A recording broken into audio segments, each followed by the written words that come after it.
And how about democracy? There is no democracy. We no longer live in a world of nations and ideologies. The world is a college of corporations, inexorably determined by the immutable bylaws of business. The world is a business. And I have chosen you to preach this event. Hello, dear awakened ones from all around the world. We are anonymous. And what did I say about We have assumption watched being over a you problem in the with past podcasts? years, and we have seen your progress of understanding the world we are living in. We have seen you gather into groups and begun fighting the corporate-controlled corrupt governments. All of you, programmers, workers, social engineers, police officers, hackers, all of you have gathered in small groups and shared your knowledge to what is wrong with this world and what can be done to change it. However, you have made a critical mistake. The information you have must be spread worldwide, and all over the internet, not just into your groups. The people that have joined those groups already know the truth, or most of it of course. Our job is to provide evidence to the people that want to see the truth, and spread this knowledge to the people that have no idea of what it is. That system is our enemy. But when you're inside, you look around, what do you see? Businessmen, teachers, lawyers, carpenters. The people we are trying to save. But until we do, these people are still a part of that system, and that makes them our enemy. You have to understand, and many of them are so inert, so hopelessly dependent on the system, that they will fight to protect it. Were you listening to me? Look again. Who is it? Diana Burnwood, age 39, ICA handler, Gamma rank, scouted 1985, enrolled December 1990, sole handler for the ICA operative code named Agent 47. Handler, operative synergy rating, very high, the flawless intelligence and Ortmeyer scale scores consistently in the superior range, mentally stable, and capable of rapidly metabolizing psychological trauma. Promoted in recognition of significant accomplishments. ICA rank, Tetra, June 2009. Investigation initiated. Operative assigned, Agent 47. All I leave on this one as well, like I said, just so I can recap on it, you know, like the money system, basically, I thought you were taking a selfie. Okay, see, it's basically, you know, like the, how it runs and stuff, and what I was trying to explain through the old video, you know, like the money control distraction.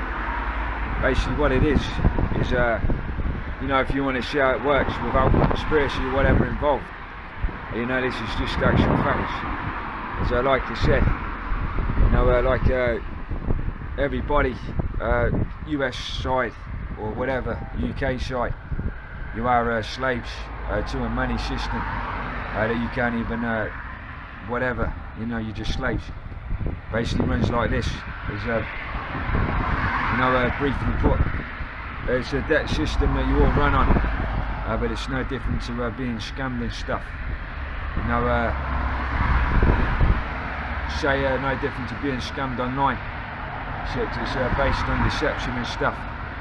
Now, all I know on this one is if you imagine, something like, you know, your life, say you're American, or say you're in the United Kingdom. Now everybody knows you sort of have to pay taxes for certain things, you know, like road tax or whatever, for like maintenance. And then there's a point where you're just basically being put into debt for no reason. And basically, all I can tell you is, you know, like in Britain, making the wage decrease. It's going down to minimum wage, which is really, really low. Then you're paying a lot of tax money. Then, like I said, you've got your debt, you've got your rent, you've got your utility bills. they've got all of these things going on, and basically all I can tell you is most likely if you could ever sit there, say you've worked for 20-30 years, you could go through every single tax slip or whatever you've used, what you've had taken off you plus of what you made. Most likely you'll see that you've earned less than what you've been taxed and stuff. Therefore you've most likely paid more tax, bills, whatever, to the same money system. Now if you want to use an example, even if you don't believe, say stateside, say if you imagine that your country is a capitalist owned, like a central bank, say they're the ones who actually control all the money in your country and the money system. Basically what would be happening over there, as much as if it was UK. Just imagine, if you can't believe me, or it's all conspiracy stuff, but imagine there's a central bank controlling your country's money system. Basically what it'll be is, they'll have all control over your debts, utility bills partially, you know, like mortgage, etc. And then like I said, you've got a increase, decrease, or whatever it's called, like inflation, deflation, and that sometimes causes recessions and stuff.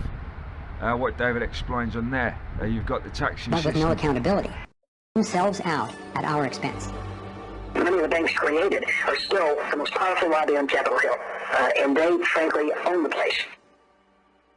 I'm convinced that the near collapse of the economy in 2008 resulted from an orchestrated pump and dump scheme designed and executed by the big bankers to consolidate wealth and power. David Icke explains how he sees the Federal Reserve rigging the so-called business cycles. Stage one, it's like throwing a fishing line out. Stage one, you put lots of money, units of exchange, into circulation. You do this by pushing interest rates down, by making lots of loans. This is the part of the cycle we call a boom. Because there's lots of units of exchange in circulation, there's lots of money changing hands, that generates lots of economic activity. That generates jobs, and as more and more money is spent, there's more demand, so companies take out more loans of fresh air money to increase their production. People get confident in their everyday lives. Hey, you know, I work for this company, they've got lots of orders, it's really going great, my job's safe, I tell you what, we're going to have a bigger house. Then they start to change it. What they do is they pull the fishing line in. They push interest rates up. Now fewer people, are taking out loans, and they make the criteria for having a loan from the bank stronger anyway. And also, now, as interest rates have gone up, a larger part of people's income is going to pay back the extra interest and not being circulated in buying things. Suddenly, there's nothing like as much money in circulation, and therefore, fewer things are being bought. Companies start to go down in terms of their profits, they start to shed jobs, and they start to go out of business. People lose their jobs, they can't pay the mortgage anymore of the big house they took out in the good times. Now what the banks are doing is starting to reel the fishing line in, because as they go bankrupt, companies and individuals, the banks get the real wealth, the property, the land, the resources that they had signed to them for lending merely figures on the screen. Now this economic cycle of fishing line out, fishing line back, lots of units in circulation, pull them in, has been going on for centuries. And what it's done, it's stolen and accumulated the real wealth of the world. Basically, in the hands most of of the that, few. or nearly all of it, or lots of it, goes to the, if you had one, if you don't believe me, to that main central bank. And basically, what that video showed, and one of my videos about the world bankers, you know, where he basically, like I was saying a few minutes ago, you know, where he says if you want to water it down and just explain this to your people on your own video, all I can tell you is that's what it basically is. You know, if you're in Britain, you're in the UK or any other country with a fully owned central bank on that country's land, you're just basically a slave. You know, you're basically paying extra profit for no reason, for things that don't even cost what they should, or you know, you're being told lies to what taxes you pay, and therefore all I can tell you is you are slaves. You know, like I said, you know, they'll tell you free papers is someone immigrants' fault or whatever, or they'll find out, say if Britain wasn't right wing or whatever, and you weren't mostly right wing. First, say if your biggest dislike or whatever was I don't know, not even people, but something to do, like say if you were anti-war, something like that for Britain, basically they'd be blaming it on something else or whatever. I'm just trying to think, as I said, basically they'll be lying to you anyway, and they'll be making out something else as your reason to why your taxes are being spent somewhere else, and they're not actually telling you that you're being taxed mostly for nothing, and it's just based on making them more money. And like I said, I know whoever's pulling the strings on David Cameron, you know, you're always going on about economics and stuff, you know, like in the paper and stuff all the time, and basically economics says it a lot, based on, you know, taxing and stuff. So all I can tell you now is say those bankers, whoever it is, run this country, all they'll tell you to do or whatever is make up whatever lie they have to make you make out to say, and then tell them that they're having to be taxed for this or whatever, and that's just basically how the scam works. It's no different to a scam online, and like I said, it's different with a nation. Most likely a lot of those taxes and those debts are made up, you know, they're not even worth what they're told to say. And how are they supposed to know how much they're paying for their mortgages percentage wise, how much they're paying for taxes, the truth, unless they actually calculate, or they're showing the proof as to why whatever they need to be taxed for that. And this is most likely why they are being scammed, the same as anyone else, like stateside. And that's basically what you are, you know, you're slaves, and you most likely are paying lots of money out of your taxes or whatever, for things that for no reason basically. What David Icke was basically saying in terms of a recession was, you know, the inflation deflation on that video as well. It's basically where, you know, they make you all get confident, and then basically what they do is they decrease the value or whatever, and the money will increase, and what that causes, you know, businesses, everyone, causes a lot of panic when all of a sudden the value goes down or whatever, businesses close down. That's basically what it shows, and they do it deliberately, because as soon as those recessions come in, people are paying a lot of debt back and stuff, or extra interest, whatever, and basically if their bankers running your country, they've just made it about twice or three times more the amount of whatever you were paying in general for tax, whatever. And as I said, so if you were a banker yourself and you wanted to make extra money without people realising you wanted to scam them, would be the best system to use, and this is why they use it. And like I said, until you realise that one, you just go around complaining and doing nothing about being pissed off while you're being taxed and stuff. You know, it's illogical as well about that one.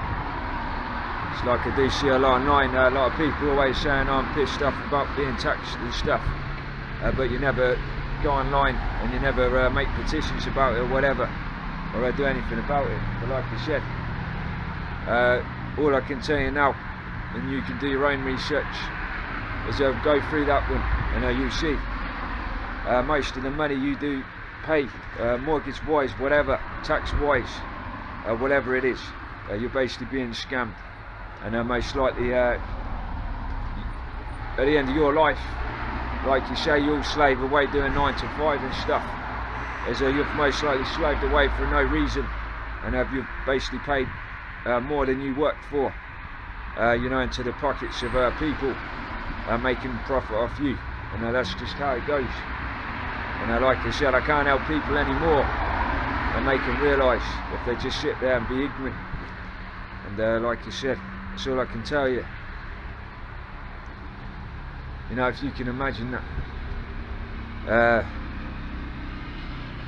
it's just how it goes. You know, if you've got a central bank, whatever, and you need to make more money, you run on business, first thing you want to do is take control of that country. As soon as you have control, it's capitalist owned, like the Federal Reserve.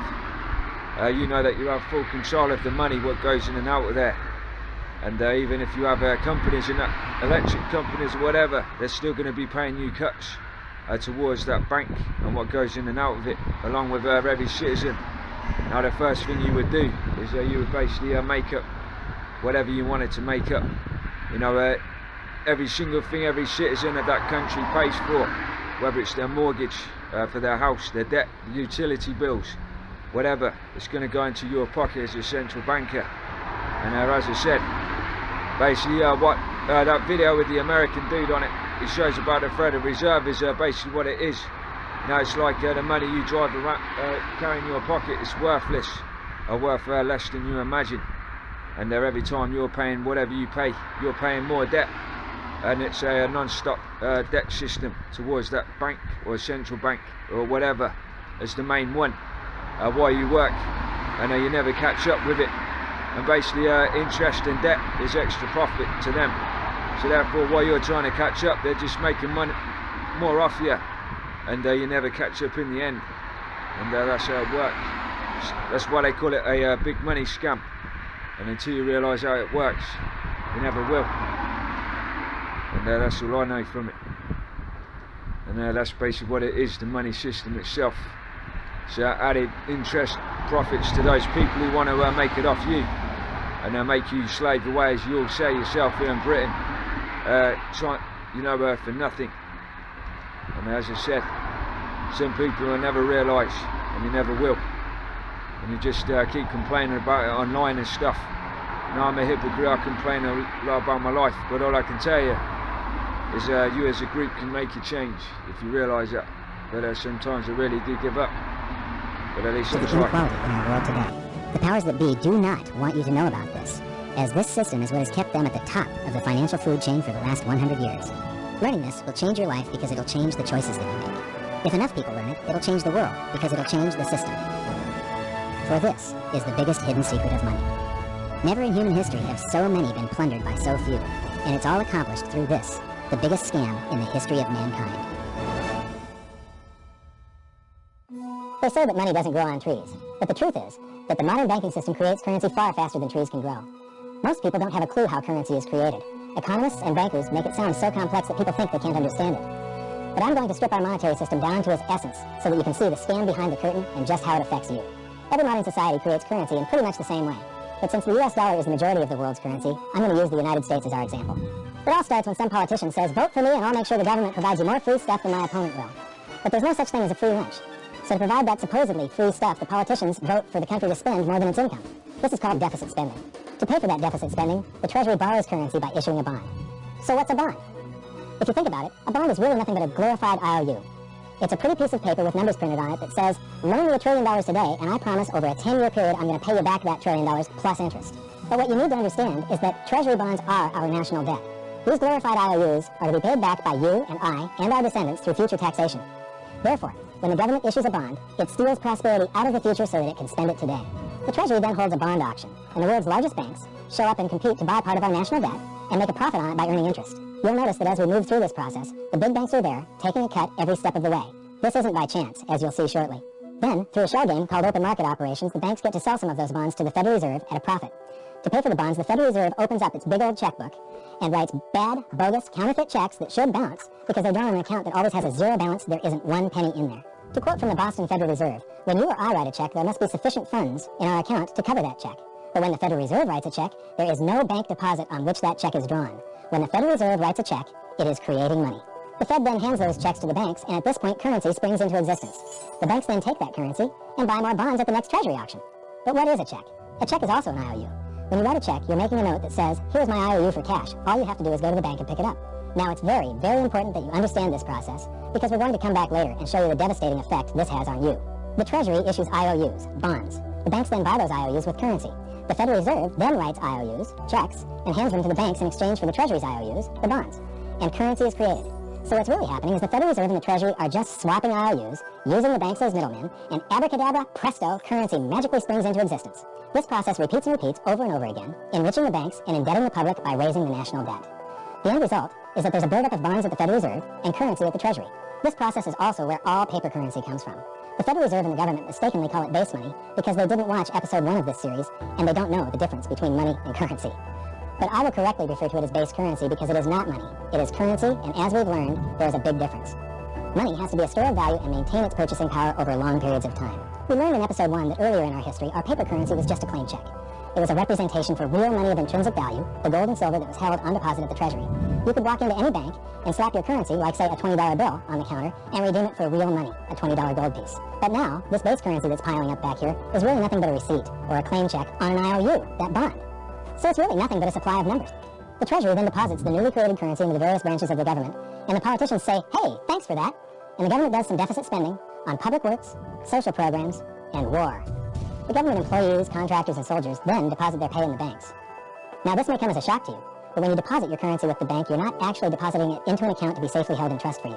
Instead, you're actually loaning the bank your currency, and within certain legal limits they can do with it pretty much anything they please. This includes gambling in the stock market and loaning it out, at a profit of course. Now this is where the machine of currency creation really gets cranking, because this is where something called fractional reserve lending comes into play. Fractional reserve lending is exactly what it says. The banks are allowed to reserve only a fraction of your deposit and loan the rest out. Although reserve ratios may vary, I'm going to use a 10% reserve ratio as our example. If you deposit $100 in your account, the bank can legally take $90 of it and loan it out without telling you. The bank must hold $10 of your deposit in reserve just in case you want some of it. These reserves are called vault cash. But why does your bank account still say you have $100 if the bank has stolen $90 of it? Because the bank left IOUs it created, called bank credit, in its place. Now I know this sounds crazy, but here it is in black and white from the Fed. Commercial banks create checkbook money when they grant a loan simply by adding new deposit dollars in accounts on their books in exchange for a borrower's IOU. These are nothing but numbers that the banks type into their computers. And even though these bank credit IOU numbers are very different from base currency numbers, because they only exist in computers, they are still currency. So now, there is $190 in existence. Now the reason people take out loans from the banks is to buy something. They're going to buy a house or a car or something like that. So the borrower takes the $90 that the bank loaned to him from your account, and he pays the seller of the item.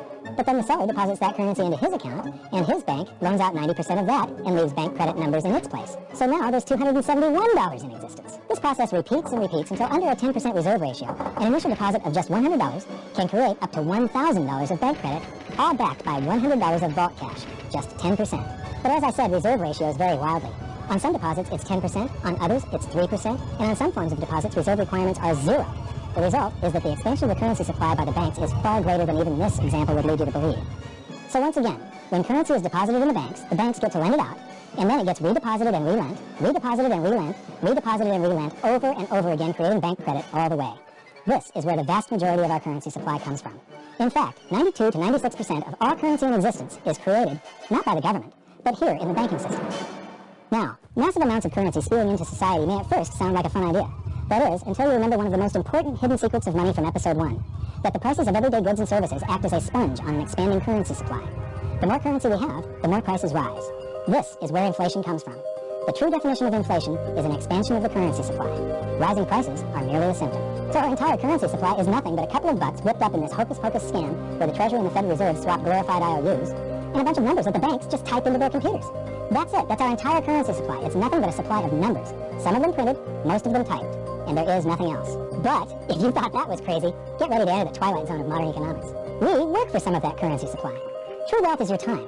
But we trade away moments of our lives, hour by hour, day by day, and year by year, for numbers that somebody printed on pieces of paper or just typed into a computer. Now those numbers represent our blood, sweat, tears, labor, ideas, and talent. We are what gives the currency its value. But here comes the really cool joke. We work hard so that we can save some of that currency, so that we can pay the tax collector in the United States, it's known as the IRS. They then turn it over to the Treasury so that the Treasury can pay the principal plus interest on that bond that the Federal Reserve bought with a check drawn on an account that has nothing in it. Now let's do a recap on this section because this is where the system begins to rob you and I on a massive scale. Much of our taxes are not used for schools, roads, and public services, but to pay interest on bonds that the Federal Reserve bought with a check drawn on an account that has nothing in it. The Federal Reserve is committing fraud. But here's one of the biggest secrets of them all. Before the establishment of the Federal Reserve, there was no need for personal income tax. The Federal Reserve was created in 1913, and that very same year, the Constitution was amended to allow income tax. Do you really think this was just a coincidence? Ask yourself how much income tax you've paid over your lifetime. Much of it has been silently siphoned away into the hands of those who own the system. Yes, this system has owners. Who they are is an even bigger secret that we'll get to shortly. But first, we need to understand the mumbo-jumbo of the so-called debt ceiling. It's all based on a huge paradox. There was interest due on that bond, and there was interest due on every one of those loans that the banks made. That means that there is interest due on every dollar in existence. Let me ask you something. If you borrow the very first dollar into existence, and that's the only dollar that exists on the planet, but you promise to pay it back plus another dollar's worth of interest, where do you get the second dollar to pay the interest? The answer is that you have to borrow that one into existence and promise to pay it back with interest as well. So now there are $2 in existence, but you owe 4, and so on and so on.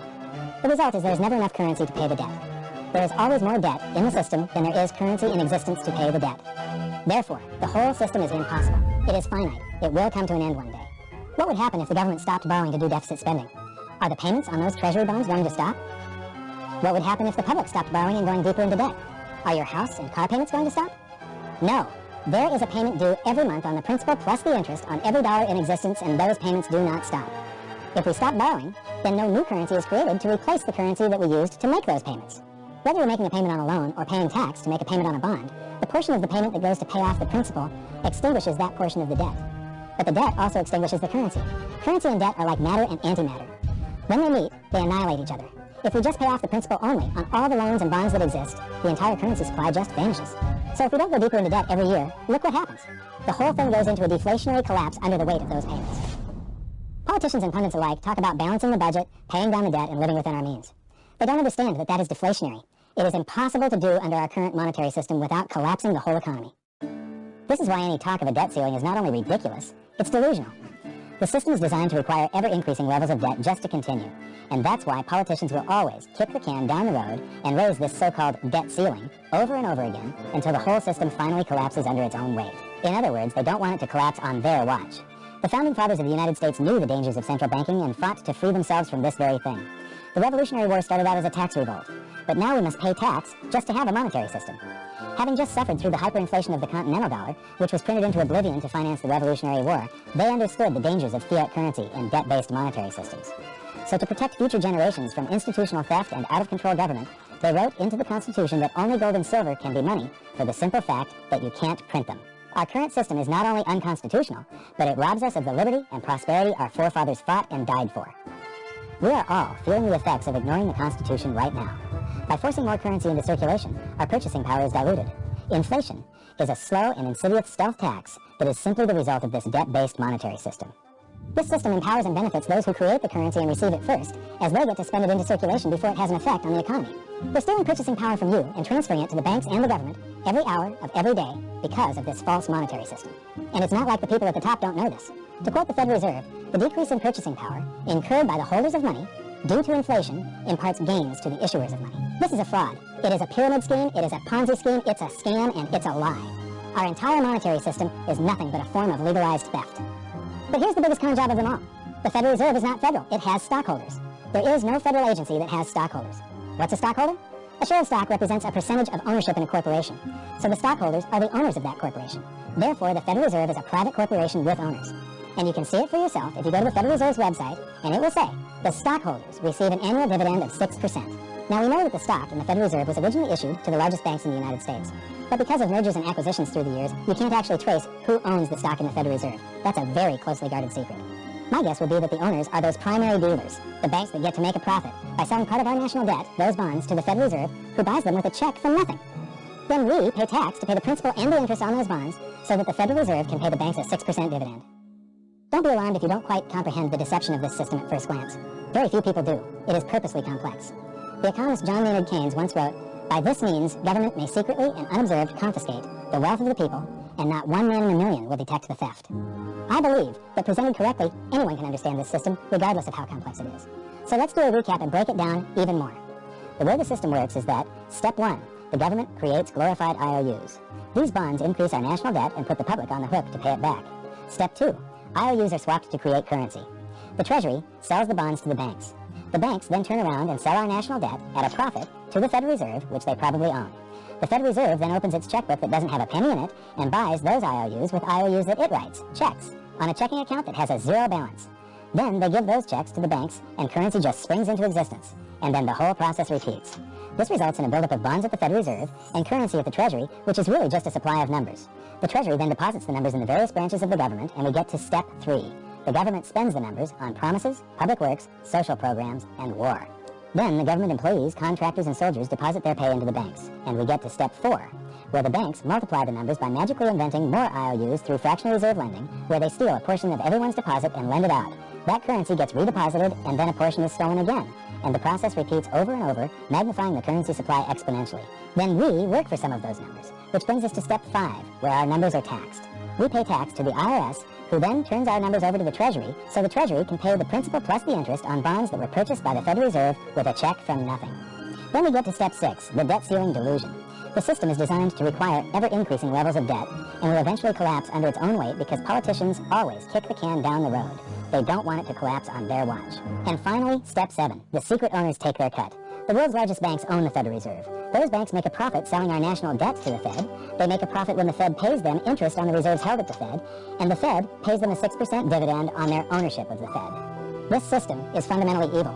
It funnels wealth from the working population to the government and the banking sector. It is the cause of the artificial booms and busts of modern economies, and it causes great disparity of wealth between the rich and the working class. And it is only possible because we no longer use real money, we use currency. But worst of all, it is a form of enslavement. Bond is the root word of bondage. Whenever a government issues a bond, it is a promise to make us pay, which creates scarcity. But it puts a group of insiders in a position of having access to all the data about the economy when we don't. So you have a small group of bankers who understand the data on how the money works in the economy, and it gives them the ability to print money in a way that the insiders are protected and everybody else is drained.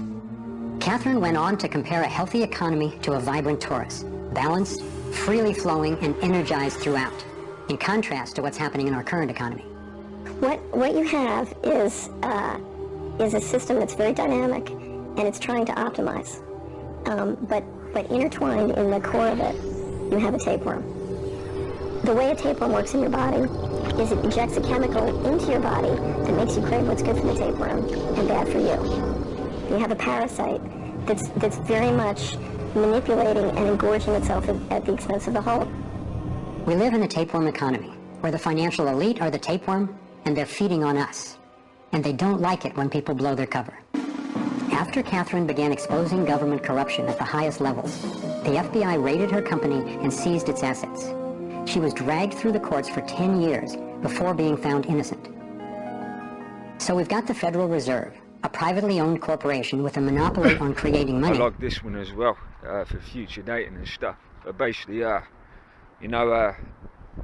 when it comes to resolving conflicts and stuff between what's going on, although people would say it sounds fairy tale, something which, like he said himself, which is the only answer is unity, which is partially true, depending on people who actually understand and listen to what you're trying to tell them, and they actually listen and decide to let emotions go. Now, when it comes to this anonymous audio interlude I used on a couple of my videos, what I respected from what they used was where they actually mentioned more so as police officers and engineers, social engineers, because as seen, although some probably wouldn't like corrupt police officers, some would actually find respect without anonymous realising the method they used, because it's basically unifying people into one group of how they mention and address people on that video they made. And as I said, this is why I used it more. If you're basically looking for help to help spread knowledge and awareness to the public, and you want people to help each other and work as a team, whether it's social websites and stuff, the best thing you can do is what Anonymous did themselves. Like I said, basically they grouped, instead of dividing every person they mentioned on that audio recording into one group as a whole, as you know, like a team, instead of like what you see on although partially propaganda on Facebook. All you see is which I partially agree with, cop block and stuff. They show a lot of corrupt policing going on across America. Basically it's just a lot of division when you look at those websites. Now all that does is what it says, it divides people. Like I said, example, if you basically look on the news and you say, if you see Russian killed by Americans killed by Russian or whatever. Now what you don't realise is anybody who's American, if America is named from a Russian media source, or vice versa. American from Russia, Russia from American. What that does is make the people of those nations also feel like they're being grouped from what's being said in terms of the country addressed, even if it's the country's government. You know, you see whatever, a European article anywhere, basically blaming another government for doing something. What you don't realise is the people of those nations, patriots or whatever, they basically think to themselves that they're being grouped as a whole, as being blamed or being ridiculed for something. That causes division, and basically what that does is it fuels a lot of you know, justification in the eyes of nations and its people to basically support wars. And this is why I was saying before, what's going on in the media and stuff is no different when cops are mentioned or whoever. You know, sometimes they feel they're being blamed or tagging it as a group, as people. Now, when I said corrupt police officers as much as a cop block, we talk about ones who are basically dishonest cops, where we know that honest cops would agree with what we condemn, but it's not always the case for the general public. And like I said, this is why when you want to make cooperation, and you want people to work together as a team or help, the best thing you can do is not use division tactics or methods trying to bring cooperation. And therefore what Anonymous did, which is why I used it on my video, basically like I said, I realised it basically groups those people together who condemn what's going on in the news or what they see in the world. And to me, if that method worked and it got people working together, trying to speak out what they know, then it's a good road to waking the general public up about what's going on, and they're seeing the other side of the story. This is what we need, basically, if you want the rest of the world to basically see what's going on. And then what will go on is with the New World Order, something else I was saying last night, people find it hard to believe because of the Illuminati stuff, and you know how overhyped it is and stuff. But what I was basically saying before was basically what the New World Order looks like. Basically, like I said, it's like a capitalist run world, basically where bankers basically showing that they're actually in control of the government without any deception being used, and they're basically showing they own the place. And where capitalist run countries, basically it means the bankers are making the biggest profits first of all, and they're getting more money from it. Like I said, that's what world bankers are. They're basically businessmen, and everyone knows that a man with a lot of power and money, the more money he gets, the more power and money he wants. Basically what I was trying to show in there was that's basically what the New World Order is. And like I said, why the theory tied to say, you know, and the suspicion, which is why you should be suspicious yourself, is like I said, the Federal Reserve in America. Now federal usually means federal government. You know, a lot of Americans believe the Federal Reserve is government owned, federal government owned. What people who researched it show, and all you have to do is look in the telephone book, is to say, you know, it's in the blue pages or something, and the Federal Reserve is actually private owned. It's not in the government pages, and if it's in private owned pages, it means it's not actually a federal government owned bank, and therefore it most likely does mean that the America's already capitalist run. And like I said, your side, it means that there are bankers already in charge of your country, most likely pulling the strings of Obama or whatever, and all this martial law and pre-planned martial law is most likely possible. Like I said, there'd be a reason as to why. First of all, if it was a private-owned bank, why is it called the Federal Reserve? As to make you believe it's government-owned in the first place. Why didn't they just say this is a private-owned bank? And unless they're using those terms to trick you as a nation. Like I said, on one of those videos, I was saying last night, was basically along with the DOD and regarding the 2.3 trillion missing in regards to September the 10th before 2001. Also showed another court hearing in regards to the Federal Reserve of another case in America. Basically explained that was it reflected about money going missing from the bank before in regards of lost profits, to show the example as to why, how would they not know in the first place as well of large amounts of money going missing.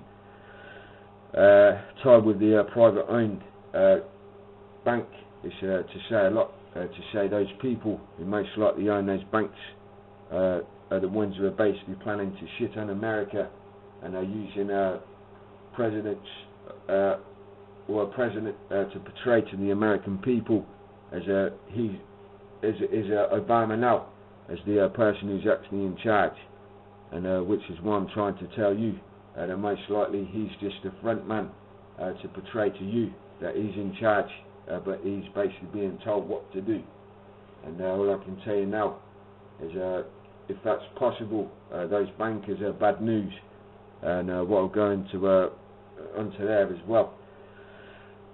Like I was saying last night, what I was pointing across as to why it's more likely an economic war between the big bankers of the world, more than what they're trying to show in the news through deception. Like I was saying, is to say it's most likely CEOs of, like I said, the Russian central bank, Chinese central bank, most likely the bankers' war in general. Now they're all businessmen. They all need to keep their profits to themselves, or they try to find cooperation. And they'll say if all of those bankers are having confrontation with each other, where if you see them a bit past the general businessman-minded people, most likely, like I said, they most likely, if you would see a scenario, sit there and say, well, go to war then, if you won't cooperate. And they most likely would have said, if you won't cooperate business terms, we'll basically try to way to overthrow China, whatever, Russia, so we have full control, and vice versa, possibly. And like you said, as an analogy, or a metaphor, as an example, it's no different to organised criminal gangs basically going to war over smaller business terms, but where their gangs, in terms of government terms, is like our armies with jet fighters or whatever, like military warfare, but it would be no differently termed. Like I said before, if you're a banker and you're not so legit, and you see China and the size of that country and Russia are very, very big countries, and you see those as you could have full economic control of every single bit of money, the yen China, the ruble Russia, going for your pockets.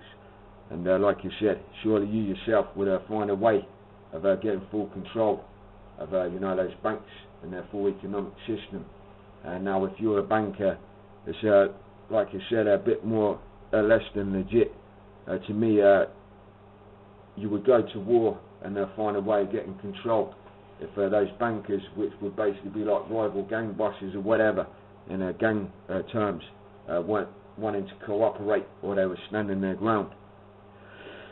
Like I said before, an analogy was basically where Britain would be seen like a corner shop or a corner store in terms of business terms.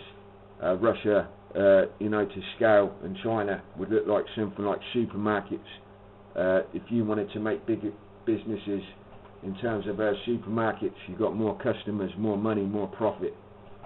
In terms of countries, the more populated, the more money, and therefore in terms of having full control or ownership of those central banks, it means that you're going to have more profit if you have full control. And this is why most likely behind closed doors it is a banker's war, and again, through deception, they've got to make you believe that it's over what they're showing in the news and not what it's really about. This is why it's all tying to a capitalist owned wealth. Now, whether Nathan Rothschild did say the quote of himself about who runs the money supply of Britain, that he was, if that was a true quotation of himself, this is why I used it on one of those videos as to say. Now, if he did say that as a banker, it showed his mind state of how he would think, and they say, you know, more money, more power. Now, say along with the Rothschilds' line and their ancestorship. Now, if you wanted to have more profit from just owning the money supply of England, surely if you know you could have a capitalist world and have full ownership of China, Russia, America, and their money supply, surely you would find a way to bring in more profits. And this is why I tied to them more so. If it was Nathan Rothschild who did say that quote, I mean, you wouldn't complain, and it's something to take into consideration. Like I said, you know, it's more serious than you imagine, and if you can actually sit there and take into the possibility that what will be World War III is all more so likely economically based than war, where they're basically going to cause a lot of carnage just over profits, and support that is up to you. But like you said, it all depends on the morals. To me, it's not a justified war if that's the motive, and as I said, there's a lot of carnage involved, and I know more into what that'll be about. You know, to me it's not right, and like you said, what tied to the Umbrella Corp picture of where they showed depopulation, and what the video is tied to Ebola being the T virus was, theoretically was, you know, where it shows depopulation of Africa's continent, South America, mostly of those two continents was. Like you said, if as you see, they're mostly poorly developed countries, they're not first world countries themselves. Now, if these are all connected in ties with those bankers, all I was seeing was in their mind states, if I was going to think like them, was would be to depopulate Africa, depopulate South America with this virus, let whatever the after effects of those people with the viruses die out. What they would do is basically near enough sweep it up, sometimes sterilise whatever, and most likely what they would do is turn those countries into first world developed continents and stuff. And as America showed before, that was populated with people from Europe. It was basically empty land, and America shows economically how founding a land like America, North America, showed the results of economic profits in terms of banking. And now say, for as a side, whoever founded America in 1776 were bankers themselves, and they knew that themselves beforehand, and they basically wanted to emigrate there and populate it with people to use those people as economic profits to make themselves profit. All I can tell you is America showed that on good terms of the effects. Now, if those people were the Rothschilds, and they later on see how America showed its effect, and they wanted to do the same to two continents, South America and Africa, again populate those with and make them first world developed countries, from what they analysed of America's profits, surely in their minds to do the same, and most likely they'll have to find a way to depopulate those countries, first of all Africa and South America, and they'll find a way to basically build on that land, emigrate people from elsewhere, and again, you know, you've got two big continents which are very big to make profits from, and if I was to think of the minds of how the Rothschilds seem to be, that's how I would do it if I was morally the same as they would be. You know, it makes sense to me, and this is why I'm trying to tell you in connection with what they say is depopulation being the plan of the New World Order, along with capitalist-owned wealth. It's most likely the possibility tied to what they pre-planned as the New World Order itself. It's all about money with those bankers, and the more they can make, the more the better. Like I said, it's very, very serious stuff, and like I said, all I can do is try and help people realise until you walk yourself into your own fate. And like I said, I've got nothing to lose. Like I was saying, in terms of you know, like being puppets on the screens, whether it's Cameron or Obama or whoever, is like you said, and I was saying in the last video as to why you're most likely they'd get rid of you if they didn't care about you, because like you said, in business terms, in the mind states of bankers and those businessmen would be, like I said before, was unless you're bringing them in profit in your businessmen yourself, with high profitable companies like corporations, whether it's Umbrella Corp or Microsoft Corp, most likely, you know, it was important to them as the people of this country or third world countries. This is what I was trying to explain.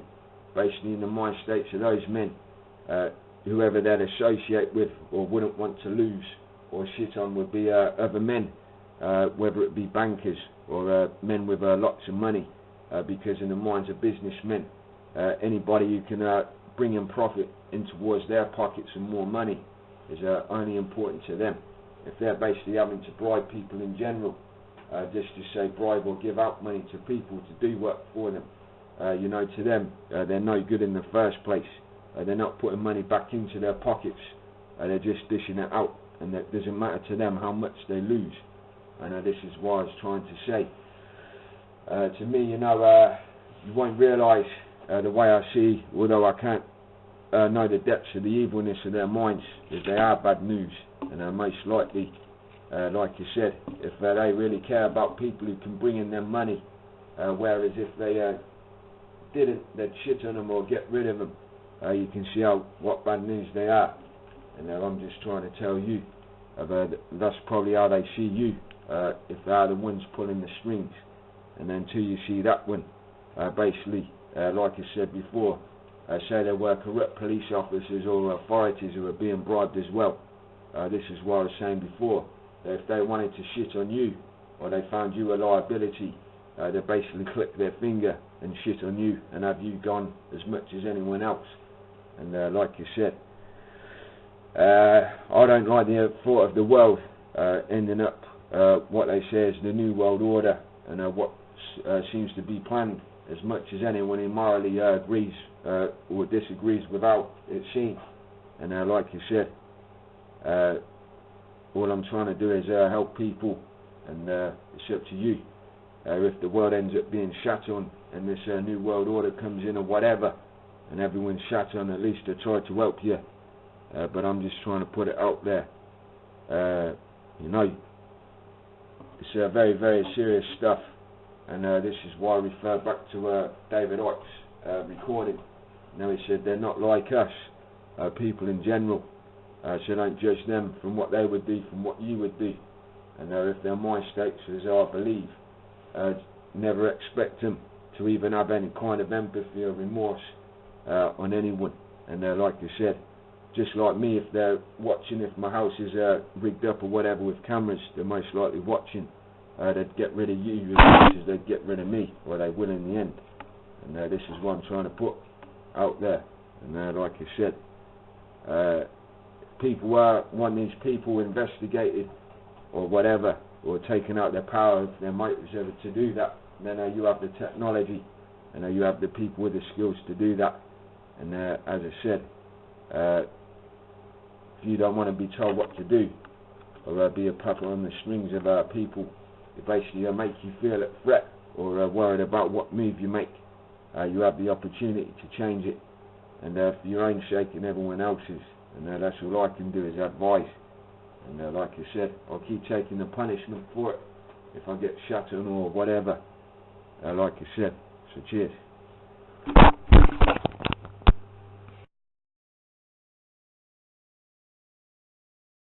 You know, this is what David Icke and anybody else who uses division without realising it needs to do, along with Anonymous and any other like private media, journalist, whatever.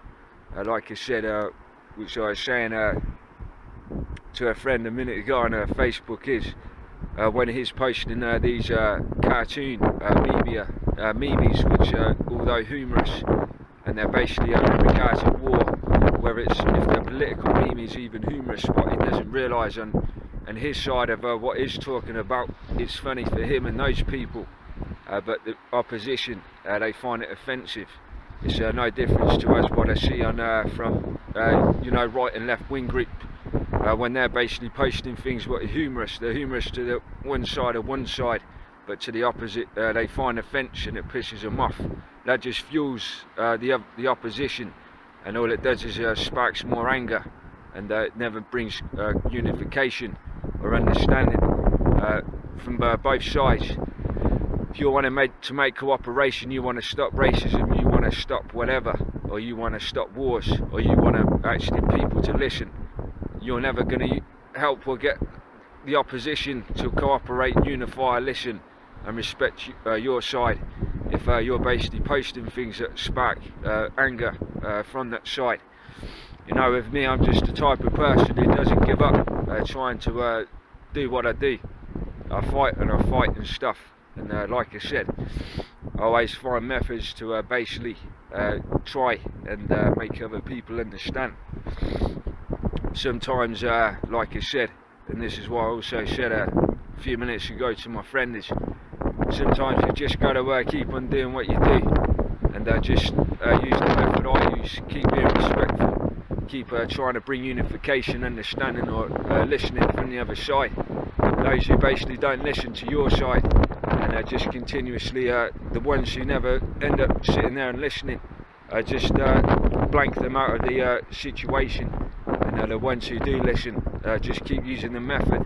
Sometimes people give up and go, look, think to themselves, even I do, it's our frustration that they just don't want to listen. They just won't respect what we're trying to put from our side, and then they start getting angry and posting things that I do myself.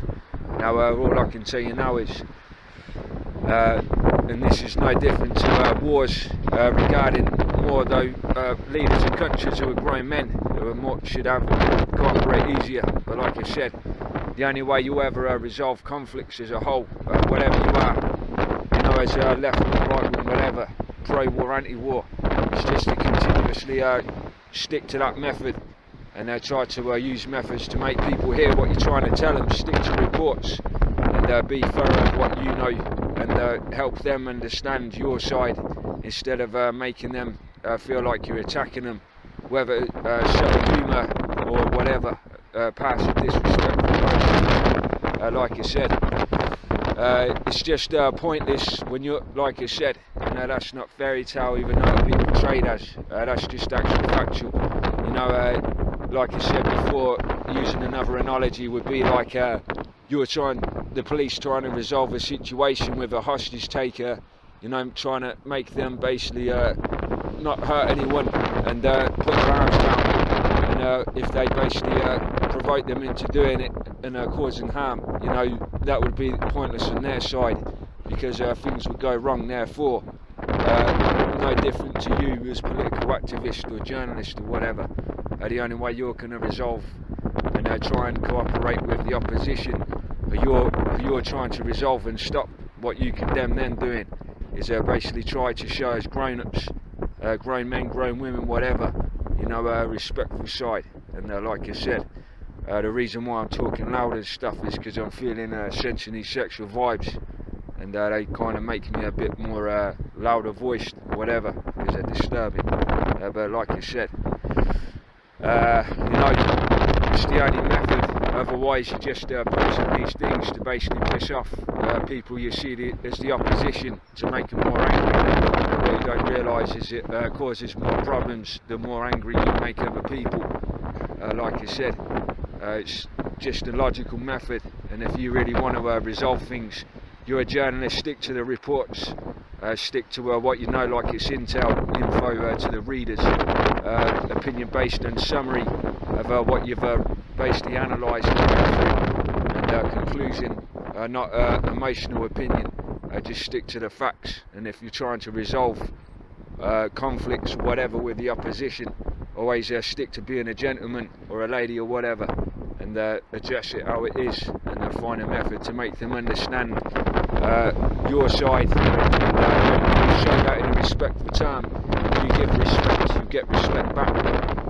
If they show a hostility, just keep them out of it, or just remain respectful, and the more you remain on that, if they don't respect it, people from the opposition side might respect you anyway.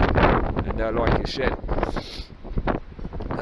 it's the only way anyone's going to resolve conflicts with any kind of situation, and it's just basically being a grown man or grown woman about things, and like I said, being more respectful, even if you see people as your opposition, and you make more cooperation.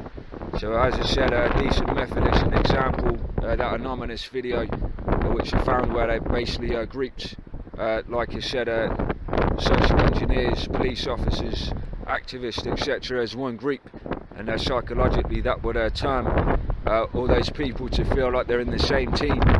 Basically they're working together, and they're trying to make a change based on information and knowledge sharing via the internet.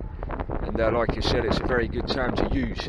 People know they're working together, and they have the same morals, and you most likely make cooperation.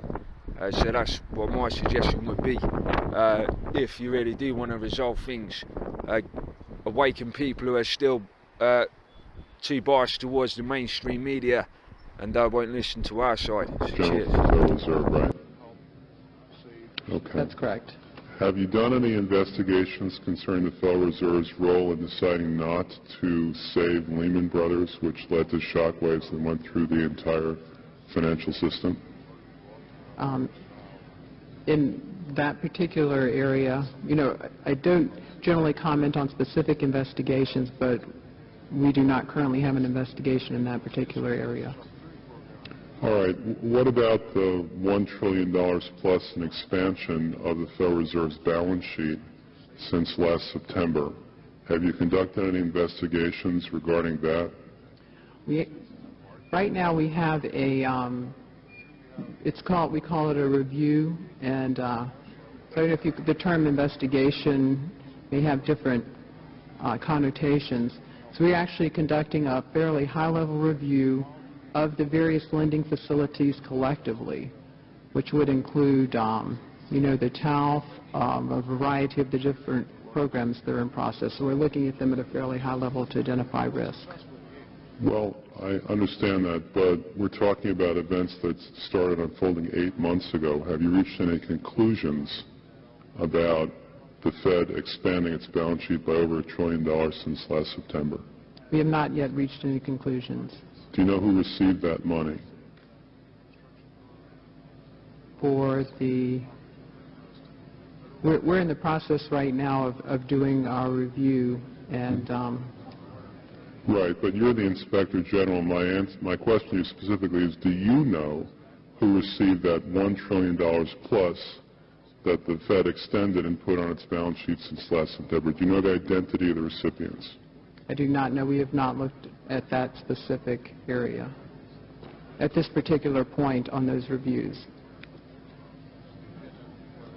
What about Bloomberg's report that there are trillions of dollars in off-balance sheets transactions that the Federal Reserve has entered into since last September? Are you familiar with those off-balance sheet transactions? I think it may be important at this point, too, just to bring up a certain aspect related to our jurisdiction.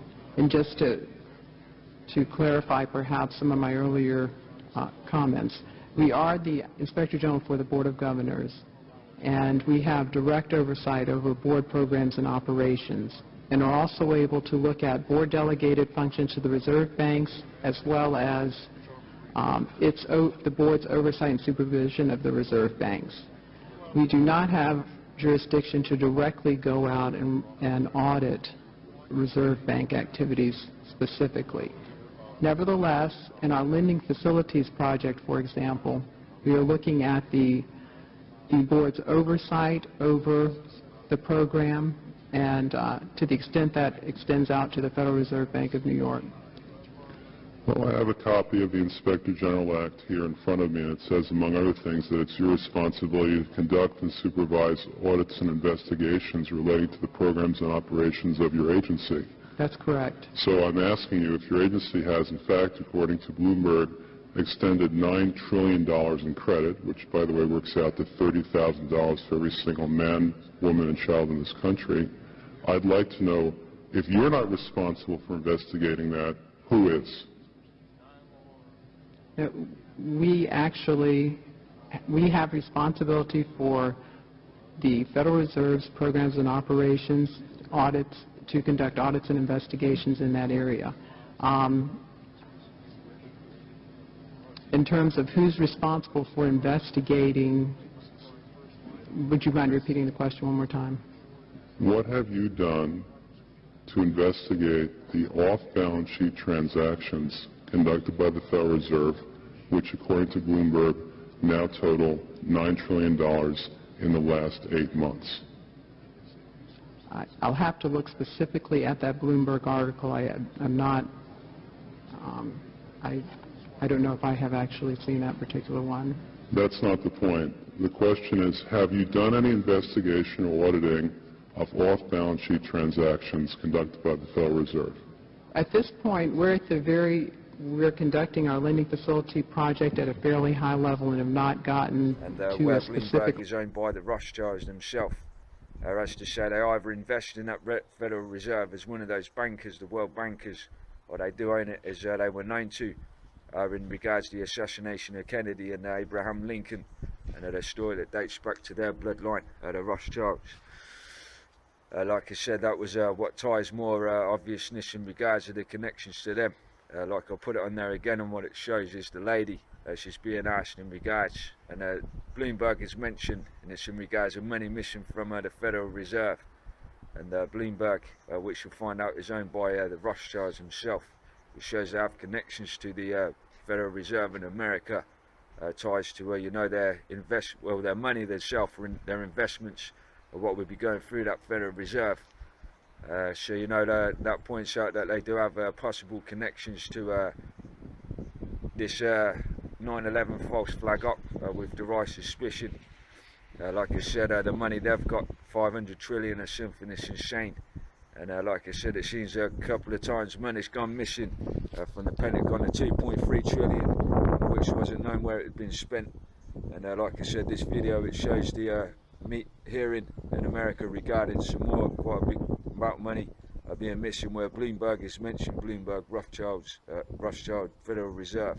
And while I move on to the Federal Reserve and what it's known, they say in the American government pages, I think it's the blue pages or something, apparently, you know, the Federal Reserve, which means federal owned, federal government of America, isn't even in the blue pages, the government owned.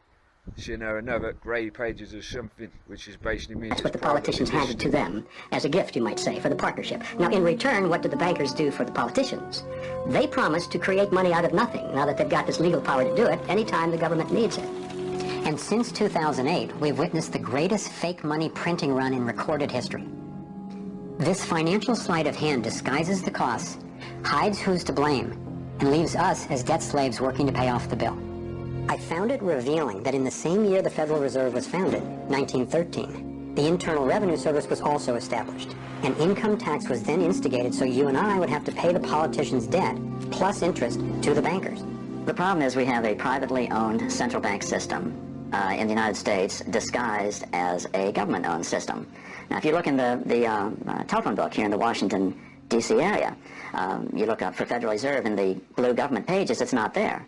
It's in the white pages right next to Federal Express. It's a privately owned central bank. What I was going to record just to get this message free, you know, it's like a one-shot, one-chance thing for me to try and help you and help everyone else, like I said, whether it was heard in Cortana. But like I said, in regards of possibly bribe people in authorities, the politicians and stuff, and in regards of what they say, the bankers, basically put you know, what I profiled for them, just so you understand, if you're led to believe you're important, and and you know, they're making you feel like they won't basically shit on you. Is basically what I saw. Is you know, first of all, if I was going to be like them, you know, basically what I was putting across was, is you know, they just care about money, and you know that yourselves. Therefore, basically, you know, anybody they bribe, you're not going to be important to them, because you know, they're like businessmen, and they're basically put on this one. Is they're about making profit, is basically what I was trying to put briefly. Now they'll make business or find anybody with a lot of money important to them for financial profit, like I was saying, like CEOs of big corporations, Bill Gates, etc. You know, they're bringing them in money. Now if they have to bribe you to do dirty work, but they don't make profit off it, you know, you just do dirty work for them. In their eyes, you wouldn't be important. And you know, basically what I was trying to briefly put across is, you know, the deception techniques, the Hitler ones they're using for you to throw the nation's people of the countries you lead, you know, where it's basically lead them into their own fate and then stab them in the back when it's too late for them to realise, stop, make them feel important, is basically what they're doing to you. You know, if you see that application being used through you onto that those people, if you think to yourself, tied with you know what I was saying, you know, if you don't make them profit, is that's what they'll do to you. They're going to trick you and they'll make you believe you're important to them until it's too late, and then they'll turn around on you and they'll tell you the same. Not really, you know, we were just using you to